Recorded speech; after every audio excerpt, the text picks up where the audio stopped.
Kitang gilas kaagad mga idol si Chog Moral Pinoy Step in Thailand. Panis kay Chogi. Ang batang Vietnamese ginawang practice game ang naging laban.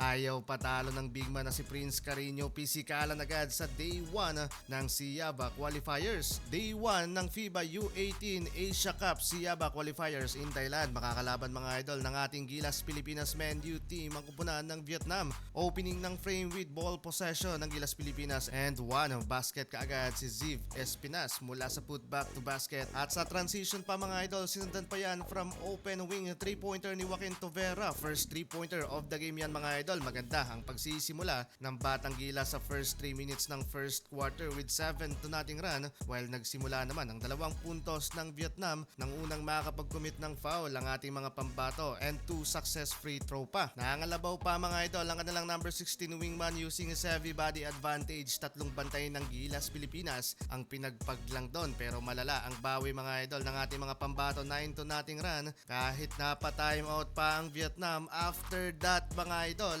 tuloy-tuloy pa rin ang pagbubutas ng Gilas Pilipinas sa basket ng kalaban. Kaya agad natambakan ng double-digit lead. Halfway na mga idol, pinasok si Chog Moral. Instant impact kaagad si Chogi sa opensa. First points as EU18 Gilas Pilipinas sa international stage from this incredible putback. While may konting pisikalan na kagad ang mga bata sa ilalim, big man to big man ang labanan ni na Prince Carino at Big Boy ng Vietnam bago magtapos ang first quarter. What a move by Chogi. Pinoy Step lang naman mga idol. Napaka-agresibo doon ni Chog. Panis sa mga batang Vietnamese. Tampak ng 29 points sa pagtatapos ng first quarter ang Vietnam, 39-11. Second quarter tayo mga idol. Under 7 minutes mark na pako mga idol. Sa 11 points ang talaan ng Vietnam. Magang-maga mga idol ang kalamangan doon ng ating mga pambato. 6 straight points in the first past 3 minutes ang ginawa ng ating national team. Parang practice game lang mga idol ang nangyayaring laban. Pinaulanan pa ni Andrew Chio sa muka ang kabantayan mula sa 3-pointer. Ang lala ng performance dito ng Vietnam, lalo sa second quarter. 4 points lang ang kanilang naitala sa loob ng 10 minuto. Baon na baon sa pagkakatambak ang kalaban.